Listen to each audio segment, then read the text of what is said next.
This session is part of a webinar series which aims to assist researchers, librarians, and institutions in the adoption of digital tools and persistent identifiers for a significant increase of research discoverability globally and to increase efficiency in scholarly workflows.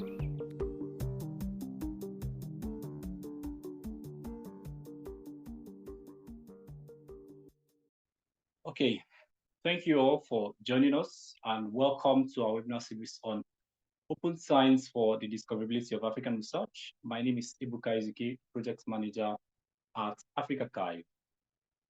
For those of us joining us for the first time, and maybe you might not have heard about AfricaChive. So AfricaChive is a community-led digital archive for African research communication. By enhancing the visibility of African research, we enable discoverability and collaboration opportunities for African scientists on the continent as well as globally. During the course of this webinar session, we are going to be having about 20 to 30 minutes of presentation by our guests, Euan and Adie, and then that will be followed closely by a Q&A session in which members of the audience will be given the opportunity to either unmute their mic and ask their questions out loud or type their questions in the Q&A section of this meeting. So as the moderator, I also have a couple of questions I'll be asking if time permits us. So today we welcome our speaker, Euan Adie, who is the CEO at Overton. And then he will be speaking on the topic, enhancing the policy impact of African research, strategies for visibility and influence through Overton. Before we listen to what he has for us today, here's a little about him. So Euan Adie is the CEO of Overton, like I said, and Overton is a London-based company that tracks and indexes the research, ideas, and influences behind government policy worldwide. Before founding Overton, he established and led Altmetric, a company that tracks the attention paid to scholarly works online. Altmetric was acquired by Digital Science in 2015.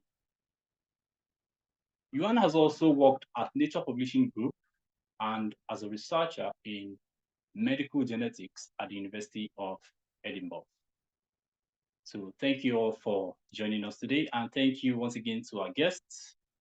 And without further ado, I'll hand over to our speaker and our guest, Euan Adie. Thanks very much. Thank you very much, Ebuka, and thank you everyone for joining as well. It's a pleasure and a privilege to come and talk to you today.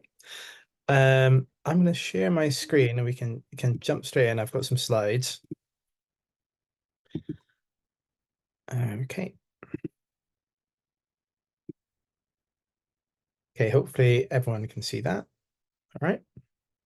Yes, we can see it. Great. So yeah, what I'm going to talk about today is, like we said, for about half an hour, what I was going to cover is looking at how can we explore the policy impact of African research using new tools and repositories. What are the tools involved? Is there anything we've learned from looking at it? So Overton has been around for probably 4 or 5 years now, properly. And there's lots of other people in the space and lots of research happening in the space too, people interested in this, the academic policy interface. So we'll see what we've learned from that. And then also we'll talk about some potential strategies for if you're interested in having your work be used by policy, or you're interested in contributing to policymaking in some way, what we think maybe some of the things to do are. The spoiler there, not to give away the rest of the talk, but is that there's no magic silver bullet. There's no 3 things you can do that are going to guarantee success in this area. It's more about just best practice and kind of some common sense things you can do around discoverability and reaching out and making your own opportunities and things like that in some ways. But we'll talk about that in the later slides. So in terms of what we'll cover more specifically, there's kind of four main parts to these slides. So first of all, I'll just say what Overton is, because a lot of the data that we'll talk about later comes from Overton. We'll talk about how research is used by policymakers. So what do we see when we look at policy? Where is it pulling in research? How is it pulling in research? We'll do the things we've learned, and then we'll go on to the strategies and tools and techniques. So starting off with Overton, we're a company based in London. We do three main things. So the first is Overton has a big database of policy documents. And do I talk about this? What we call a policy document is anything written by or primarily for a policymaker. And I'll explain why that is later on, but the important thing there to note is that by policy document, we don't just mean a document from the government or from a government agency. We also include things like think tanks, IGOs, NGOs, institutes at a university that are producing policy briefs, and these kind of groups as well. So it's not just the legislation and the things immediately around legislation. It's a bit wider than that. And again, we'll talk about why later on. So Overton collects a lot of these documents from around the world. It tries to be as systematic about it as possible and language agnostic and agnostic to geography and things like that. In practice, it's driven by availability. So for Overton to collect a policy document, it must be online and it must be freely accessible. It can't be behind a paywall or a login wall.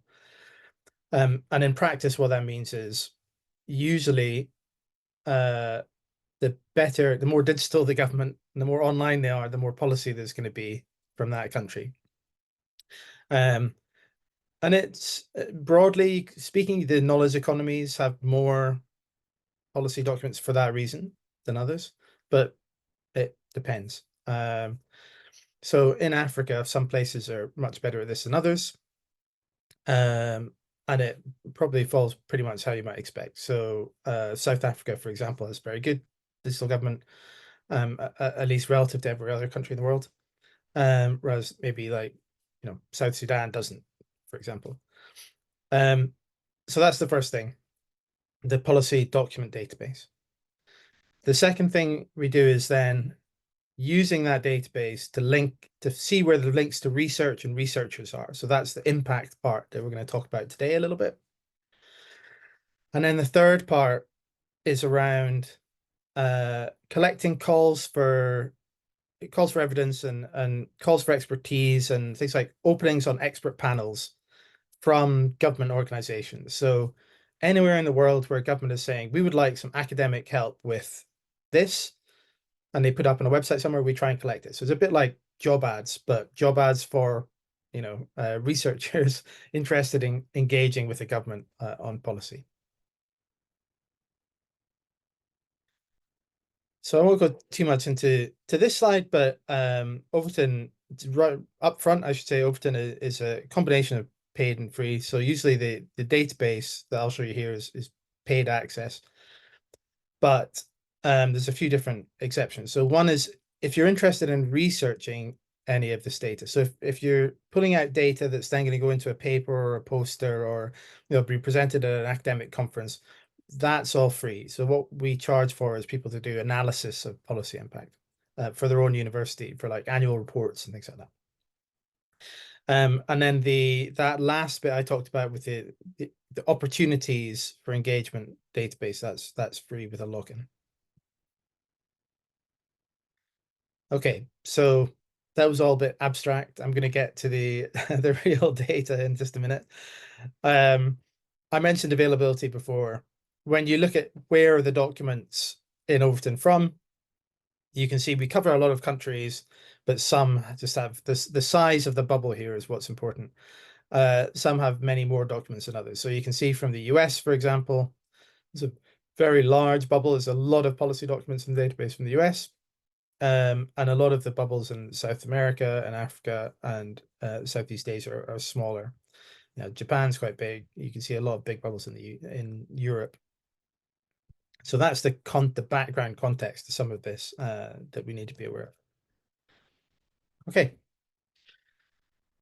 So what does it look like? Again, I'm not going to go into a lot of details, just really so you can see what kind of data we're talking about before we get to analyzing the data. But this is what a database of policy documents looks like. So we collect things like this. So here there's a National Climate Change Action Plan from the government of Kenya, and it's from the Ministry of Environment and Forestry. There's a Strategy 2010 from the Ministry of Water and Sanitation, Government of South Africa. There's a water strategy from the City of Cape Town, and so on. So, I mean, two of them happen to be from South Africa, but obviously it can be from any number of different countries. And it tends to be a mix. Policy documents, some of them will be like this. I've filtered in this screenshot down to things that cite research, but a lot of policy documents have no research in, and like the majority of policy documents, I should say, cite no research and don't necessarily need to. So there's policy about all sorts of different things, right? Some is about public health and climate change and things where there's an academic component to it, but others are just about transport policy or something that or routine documents that don't need kind of research input. So if I click through just to see what kind of data we might capture about each policy document, you get something like this. So for each document, we'll pull out the full text, and from that you can figure out what it's about. So this is an important part of the impact question, which again we'll talk about in a bit. And importantly, I can see all of the references inside that document. So this in the Somalia National Development Plan 2020-24, these are the first three references that are cited. So there's an article here, Conceptions of Transitional Justice in Somalia, something about the WTO promoting trade strongly but unevenly, trade multilateralism in the 21st century. So these three journal articles are all cited in this document. Okay, so then how does it get used? Because we have the big set of policy documents, we have what they cite, and from what they cite, we know who the authors are and what the affiliations are. It means you can go into the database and you can start asking questions like, show me all of the policy documents in the world, or potentially filter down to a particular region, that cite research where one of the authors is with the University of Ghana, for example. So that's the search I've done here, and it comes back. And again, it's a global database. So the first two results, the text is very small, I apologize, but the first two results here are from the United Nations Human Settlement Program and then the OECD. So both of those documents contain a reference to something authored at the University of Ghana. So that's how people tend to use the tool, is to go in with a query like that. So show me everything from my university or my research unit, or for me as a person, for these list of DOIs, anything like that. And then show me the policy documents that cite them. Usually, and I'd be interested in people's experiences with this, but usually if you're working in a policy related field, you probably know about some places your research is being used. So, you'll know the big ones. We find the stories, or the people who find it most useful tend to be finding things they didn't know about. So they'll already know about, 4 citations, and then they find out there's another 10 from areas, from other countries or from organizations they hadn't heard of before, and this kind of thing. And it's that just kind of filling in the blanks that we kind of see our strength in, or the strength in the data in, rather. Okay, so, well, I just explained this, but yeah, Ghana, University of Ghana, as an example, there's 9,200 policy documents citing research linked to University of Ghana, and there's an example there, something in the Journal of Regional Environmental Change, and they're the two authors, the University of Ghana down here. Okay, so that's enough background about Overton, and now I was just going to talk about the data in it. I should have said, yeah, I was going to wait till questions to the end unless anyone has anything urgent and I can clarify it. But let's zoom out and look a little bit more broadly at just policy in general. Okay, so let's ask the question. For something like this is the National Climate Change Action Plan. It's an older one from Kenya, 2013, 2017. How does research get into a document like that? How do policymakers look for academic evidence and then start to bring it in? So the first way and the biggest way that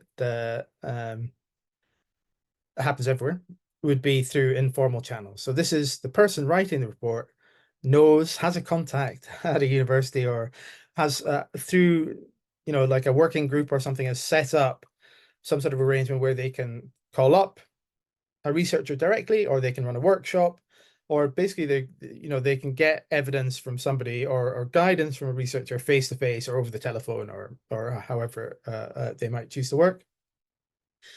And there's good things and bad things about this, right? So the good thing is that often for policymaking work, it's not enough just to have research. You also need to have it's not enough to have just research. There needs to be the context around it. Like, how do you understand this research? Where should it be used? What are the strengths and weaknesses of it? How does it apply to this particular piece of policy? And somebody needs to do that translation work. It could be the policymaker themselves. It is quite technical and they can do it, but that's rare. Usually it's the researcher themselves, or there's or somebody in the middle translating the research and saying, look, you should look at this because it speaks to your question, your policy question here. And we'll talk about these kind of knowledge brokers in a little bit.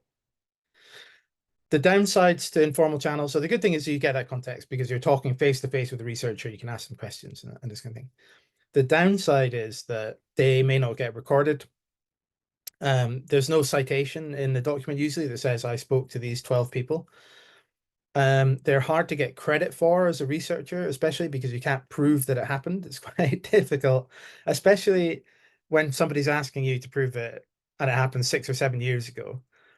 It's really difficult to say, oh, well, I did speak on the phone to this person at the ministry who's now left, or, this person on the group. So there's downsides to it, but a lot of it will happen this way. So I mentioned the engage, the database of calling, calls for evidence and other opportunities like that. I'm not going to talk about it now, but feel free to go to this engage.overton.io. It's free. You have to put in your email address, but there's no charge other than that. And it's a database of places where a policymaker is asking for help on a particular topic. They tend to be bigger topics, so it won't be for like one piece of policy. It'll be things like here. You can see on the right, like there's a call for experts for the WHO technical advisory group for things related to respiratory viruses, for example. So we'd like to. So the database there at the moment has about 4,000 entries in it. There's a lot from the UK because that's where we're based. So that's where we have relationships with people in government already. But it's open for people to add to as well.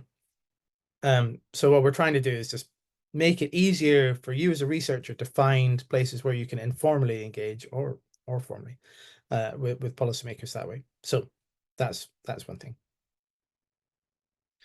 So what about ways that are more traceable with the more traditionally used in impact analysis? Well, that climate change action plan cites research, just like we saw with the document from Somalia earlier on. Policy documents aren't like journal articles. They cite a wide variety of different types of output.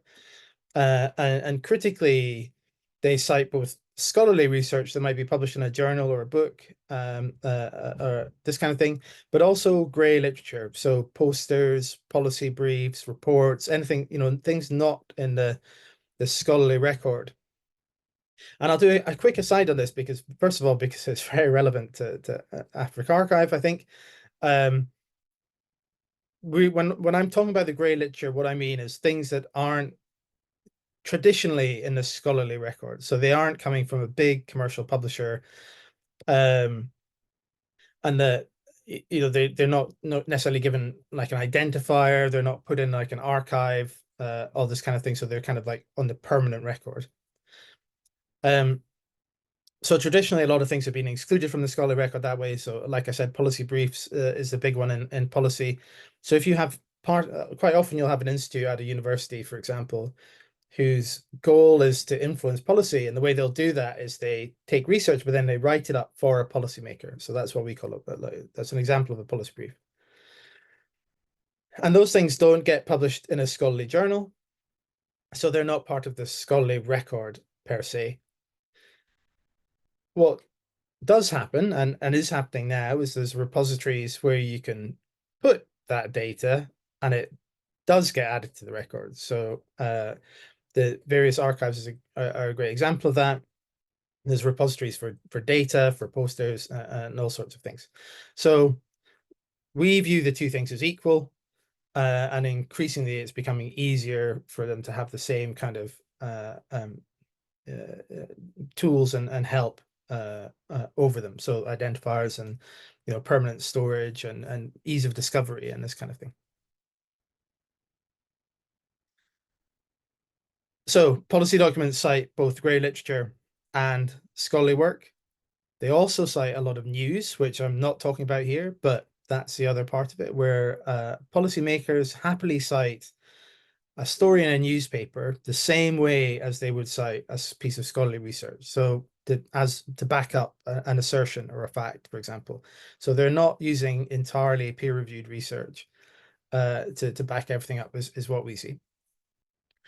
All of the examples I'm going to use here are examples of African research going into this policy. So here, that on the left, the authors there from the International Livestock Research Institute. On the right there, the two first authors are from the Institute of Meteorological Training and Research, both in Nairobi. So you'll notice I didn't pick these deliberately, but you'll notice that the policy document is from Kenya, and the authors of two of the pieces of research here are from Kenya. This is going to come up again as well, and I'll talk about it at the end. So there's the citations, but the other place where we see a lot of kind of links to academia is when those informal networks that we talked about before, the person talking to somebody else, the policymaker talking to research directly, does get recorded. So we call them people mentions. We know that they're not all stored, but when they are, we try and pull them out. So for example, in this document, we can see that in the text, in the full text, there's a list of the members of the working groups that worked on this document. And we can say, okay, well, we know that Dr. Joseph Onjala there is mentioned, so we'll pull him out and we'll keep that in the database too, so that he has a record of his involvement with this piece of policy. There's more citations of papers and briefs than there are people mentions in the database. It's about 1 to 10, the ratio. But that's partly because we're very strict about the people we pull out. So we only track a name mention if the name is there and it's right next to their university name. So if we're not sure about a match, we don't include it. Like citations are, you can check, you can audit them quite easily. You can look at it like that as a valid citation. Name mentions are much harder to say, like, is that, are they being acknowledged or, quoted or what's their relationship to this document?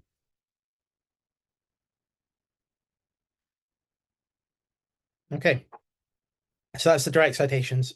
Then the other important part of this puzzle is something like this, where the National Climate Change Action Plan cites this grey literature document from the Livestock Research Institute.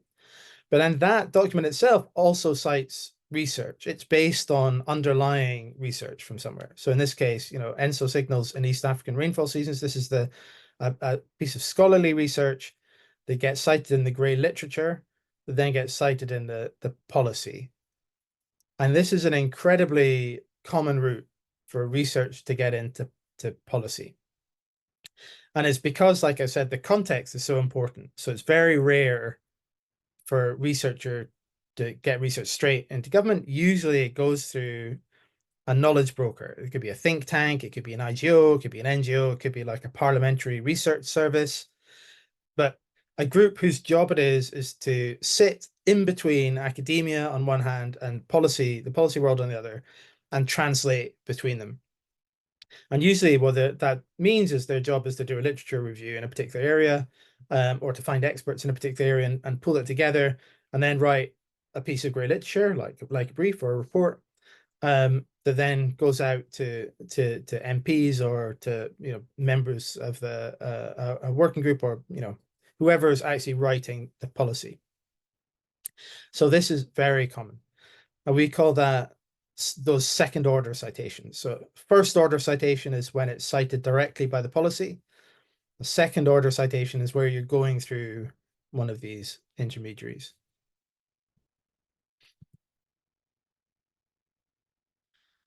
Okay, so another quick slide. I realize I've been talking at you quite a lot, but if you remember right at the beginning, the title of the talk, the thing we're talking about now is not citations, it's impact. Like, how can you look at policy impact? And there's a question here, right? Like, how do the two things relate? At what point does a policy actually have an impact? Just being cited in a document written by government is not impact. It just means that, they're using you're appearing in this piece of paper. Is it impact if the policy gets picked up and used and put into practice in that country? I think the answer would be clearly yes, right? That's your research has had an impact if you influence the policy and then the policy is put into practice. Is it impact if they put it into practice, but it doesn't have any effect? Everyone ignores it, maybe. Then it's a little bit more debatable. Is it impact if it gets published and then immediately there's a change of government and they throw out all the policies from the old government and they start something new? Probably not. And there's no good way of systematically determining this for policy. And what it essentially means is we can do all this data collection automatically and give you signals and stories, but at the end of the day, a human has to say, okay, how important was that policy that cites us? And did it actually have an impact? Or, is it just we did our part to get to this point and the real world has to wait until the policymakers do their job? Okay. So hopefully that gives you an overview of what the kind of policy research connections look like. Some things we've learned from looking at the data. So first of all, only a minority of articles, a small minority of articles get cited in policy. There's been a few different studies on this. It changes depending on the subject area of the research and who's publishing it, basically. But around 5% of all research, when you look at everything from physics to chemistry to development studies to drama and theatre, 5% on average get cited in policy. If I took 100 random articles, I would expect 5 of them. I wouldn't be surprised if 5 of them were only 5 were cited in policy. But it changes drastically based on subject area. So if I look at articles about in development studies, for example, or in climate change or in public health, the proportion of articles used in policy is much, much higher. So 20%, 30%, in some extreme cases, maybe kind of 40%. If I look at papers in something like archaeology or drama, then it's much, much smaller than that. So, under 1%. So this kind of makes sense, right? There's more policy about some areas than others, and therefore more demand for research for policy in some areas than others. Of particular interest, I think, is that the social sciences are cited a lot more in policy than they are in the scholarly world. So my background's in bibliometrics. Traditionally in bibliometrics, when you're looking at something like Scopus or Web of Science, the hard sciences, so that's, physics, chemistry, organic chemistry, this kind of thing, get cited a lot. And things in the social sciences, so education, psychology, this kind of thing, get cited very little. So they're kind of like the poor cousin of the hard sciences. And in policy, it's completely reversed, which makes sense, right? Policymakers are not writing policy around, high energy physics. It's just not a policy area that's particularly big and important across the world. And so therefore the research doesn't get cited. They are writing policy around education, around sanitation, economics, all this kind of thing. And so that's where the demand is. We saw before in that example, there was the policy document from Kenya, and it was citing research, and they both happened to be, pulling from from institutions in Nairobi. And this holds true in most places in the world. So the governments tend to cite local. They cite preferentially in policy. The citations are from the country that the policy is from. And part of that is because of those networks that we talked about. But just to make it real, if you look at all of the policy in Overton from Australia, and then you rank which universities are contributing the most research to those documents. For Australia, the universities are Melbourne, Sydney, and ANU. Those are the top three. After that, there's a more international set, but those three are all Australian. If I look at South Africa, again, the top three universities are South African universities. If I look in Ghana, the first two are from Ghana, and then University of Oxford creeps in there. In Brazil, there's 3 Brazilian universities. So there's a preference to cite your own researchers as a country. And this makes sense, right? So America, in the US, they're not writing strategies for, future energy needs or hydrogen batteries or whatever by calling on Chinese scientists and bringing that expertise in, right? For strategic reasons, apart from anything else. And then again, the scientists you're talking to and you're going out and you're meeting at workshops and this kind of thing, again, will be US scientists if you're in the US, South African if you're in South Africa, and so on. The exception to this is where countries have a small research base and there's not enough research in the country to cover all the bases, or that academic policy network, that the infrastructure just isn't there in the country. So an example of this would be Singapore, for example. Singapore has some excellent universities, but it's still relatively small compared to the policy needs of the whole country. And so you get more international universities in the kind of top range. And you also see it in a lot of countries in Africa. And in fact, we saw Ghana and South Africa before, but if you take the whole continent and you look at, okay, if you look at policy from any African country and then rank the institutions that are contributing the most research to it, the picture changes a lot. So in that case, the top one is the World Bank, then it's Harvard, then it's Oxford, then Cape Town. So it's 4th, then again, more US, then Witwatersrand, Stanford, and at the end, the World Health Organization. So the picture changes a lot for smaller countries or countries that don't have a strong research base or those links with government already. Okay. So after all that, what can we do as researchers if we're still interested? So the first thing I would say is to consider non-journal outputs. So you need to tailor your message to your audience. And usually in policy, that means things that aren't a paper. So policy briefs and reports. And to think about where you're going to publish them and how you're going to make them discoverable. Just, don't put on a personal website or something. Make sure it's going into a repository and people are able to find it and track it. building networks, we talked about the formal, informal networks. This takes time, care, and attention. Usually it takes a long time to build up relationships with policymakers to the point where they can just phone you if they've got a question in your area. And there's little reward for it as an academic. So just to be blunt, your time may be better spent on teaching and research than it is on policy engagement, as sad as it sounds. Obviously, I don't want that to be true, but I think it is true. So often it's better to identify knowledge brokers already active in the area. So to look at, for the network in the area that you're in, who are the organizations that are publishing that grey literature and doing that translation step for policymakers, and then to work with them instead. And then they can do the job of the networking and getting stuff in front of policymakers, and you can just do the job of making sure they know the best work, or they have a good understanding of the academic part of it.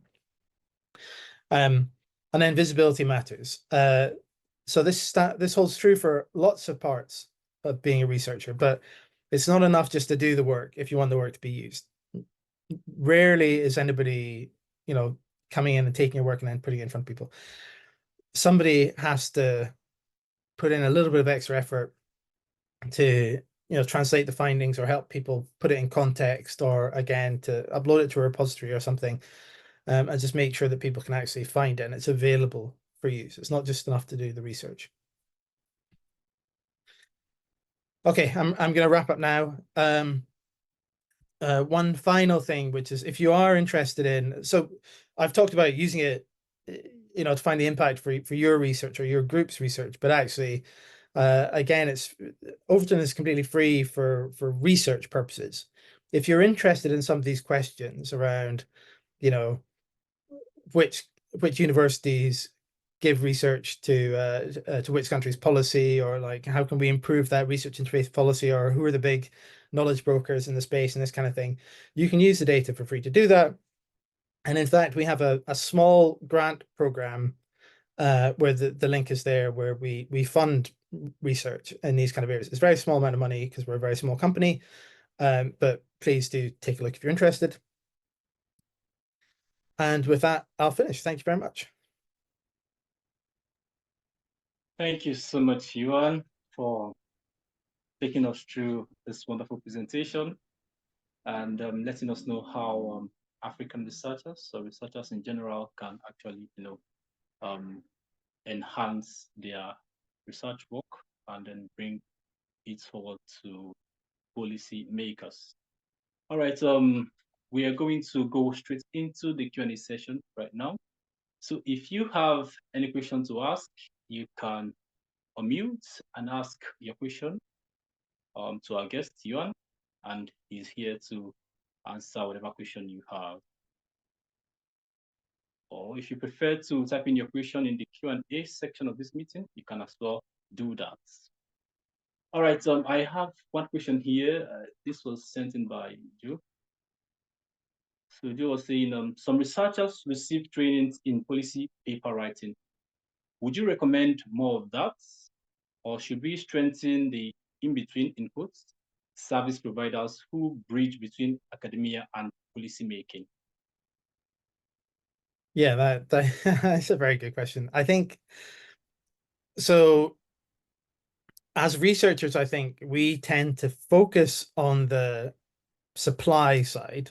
So if, in terms of evidence into policy, academia is the supply and government is the demand. And as researchers, we think about what can we do in the supply? Let's optimize that. And that is important. And that tends to be the training things and, learning how to disseminate information, this kind of stuff. But we tend to forget about the other part of it, which is demand. And certainly the big surprise for us when I started talking to, coming from academia, talking to policymakers, this is obviously a completely different world, and they have different impacts. So they're not necessarily, they don't have time to do a lot of the things that we can train researchers to be great at this, but unless there's a corresponding increase in awareness and the need for evidence-based policy on the government side, it's just not going to get used, and the kind of training is almost a waste. So I think it is a good question, because I think it's important to strengthen those in-between links as well, and to make sure the demand side comes up as well as the supply side. Yeah, and almost universities, I don't think there's any country where the demand side is more developed than the supply, and it's the government is waiting for universities to catch up. It's almost always the other way around. Yeah. So thank you very much for that wonderful answer. So from the members of the audience, so do we have any question? Does anybody want to ask any question from Euan's presentation? This is the time to do that. Okay, I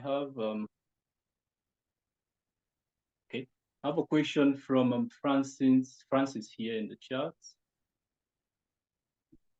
Francis says, I am a PhD candidate in public health in second year.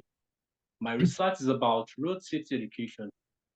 May I know if you have any recommendations for research support networking? Do I take that again, Euan? Or did you get it? Yeah, I'm not. I'm trying to think. So, in terms of support networking, I mean, I can talk about how I would. So obviously, I'm not familiar with it with particular about road safety specifically, but if I was doing it through in a kind of data-driven way, what I'd probably look at is who are the, and if I'm specifically in policy, I'd be looking at policy related to that area in my country or wherever you would like to work. So it could be internationally as well. There's a lot of policy work happens at the IGO level. So I'd maybe do searches for things like road safety and particular topics, see what the policy is, and then see who's already talking to those policymakers. Who are the think tanks or the NGOs or people active in the space who already have a line because their research is being used to that type of policy. And then basically research them, go to their website and see what events are they running. Are they running any opportunities? This kind of thing. See if I can engage with them rather than trying to go straight to the policy side. Find intermediaries active in the space, and you probably know some already just from your work. But yeah, see if any more pop up. Okay, thank you very much for that answer, Euan. Okay, so as we wait for members of the audience to send in their questions or ask out loud, let me just ask this. During your presentation, Euan, you talked about social sciences being heavily cited more in policy. So how do we get other arms of science, like the key aspect of science, like physics, chemistry, and the likes, research works in these areas, how do we get them to be cited more in policy? Yeah. I mean, I think I would probably turn the question around and be like, again, it's a supply demand thing. So okay. I think we have to, it depends if you're talking as an individual researcher in that space or like as as researchers in general. I think as researchers in general, what we probably want to do is be better answering the questions that government want us to answer. If we want to make the world a better place and make sure the best evidence goes into policy, we need to be thinking about what's the demand coming from government for and answer those. And if it's not physics, then we probably don't want to focus on physics. So that's the research as a whole answer. From an individual perspective, if I was working in physics and I really want to engage with policy, then I would be thinking about, I'd want to think about the applications of my research. How do I think it's going to be useful to policy? Is it, something that's happening now, or is it something that is going to be important in the future? And then to be shaping things that way. And it's a slightly different question there. It's less about evidence into policy and more about kind of policy influence and lobbying towards a particular route, or making sure people are aware that when this does come up in 3 years, you're ready to help. But it's a much less, it's already hard to get evidence that government wants to government. So it's even harder if you're trying to convince them that they should pay attention to something they've never heard of before. Yeah. I really see your points. I understand that very well. So I think I have another question here in the chat from Joe. So Joe is asking, would it perhaps help if researchers work more closely with their stakeholders in industry as they plan, execute, and document their research projects? Yeah, it certainly wouldn't help. I think the key thing for policy is practical application. So the closer the research is to something happening in the real world, the more likely it is that it's going to be picked up and useful to policymakers. What policymakers do not want to see is anything abstract or any basic research. Like they don't have time to, they're not researchers. What they want is, something that can be used immediately and is balanced. They don't want anything political that suggests a specific course of action. But ideally they want something saying like, okay, this is how it works in the real world. We've analyzed this scenario and like here are the benefits or here are the downsides of doing this course of action. That stuff's perfect. And anything more abstract is bad. So, or not useful. So if you're working with industry and then that kind of means that you're doing more like real world use cases or looking at real world problems, then that's perfect. That is helpful. All right, thank you very much. Do I hope that's clear, or would you like to make any addition? If not, I can just move on to the next question. All right. Okay. So during your presentation as well, Euan, you highlighted a number of institutions, especially in Africa, and I discovered we just have a small number of these institutions whose work or research work are cited in policy. So what do you think we can do to have more African institutions or have their research work cited in policy? Yeah. So a lot of it is going to be local work. So again, because of that, countries preferring research from their own country, you're limited. If I was an African institution and I was thinking about kind of policy influence, really, you've got to be thinking about your local policy influence because the University of Ghana, for example, is not going to have a lot of luck getting the US government to cite its research more. Not because of the quality of the research, just because they're not American. Therefore, the US government is not interested in building those ties with them. So a lot of it has to do, I think, with, again, to come back to the demand part of it, to building ties with local policymakers and saying like, look, we're available. This is the kind of work we do. We can really help. Evidence-based policy is good for all these reasons. The other way in is through IGOs. So it happens everywhere in the world, but where the IGOs will set like not the specific policy, but they'll set the agenda or the questions that should be looked at. It certainly happens in Africa. It happens. The biggest example of this is something like with COVID-19, the World Health Organization kind of took the lead in collecting evidence for a lot of other countries and then putting out kind of reports, and the countries then take the reports and do something with them that's different on the policy level. But the WHO is being the clearinghouse there. So IGOs are the other place where, as an institution or a smaller group of researchers, I'd say, you could engage with to have like the biggest impact out second to local policymakers in your own country and state and city. All right, thank you very much for that. And let me once again give an opportunity to members of the audience. I see a number of people here, but does it mean we don't have any questions? All right. Let me say that again, that you can always unmute and ask your questions. Put up your virtual hand, and then once I call upon you, you can unmute and ask your question. Or you can just type it directly in the Q&A section of this meeting, and I'll read it out loud to our guests. All right, Jo made a comment to her, more like a follow-up comment to her previously asked question. She said, I have a feeling that we have a lot of homework to do towards policy making when it comes to climate research and mitigation strategies. Thank you very much, Jo. And to just add to the question I asked previously, Euan, let me ask this. It's still related, but then I want to just like narrow it to African researchers. So the question goes thus: what advice would you give to African researchers who want to maximize the impact of their work on public policy?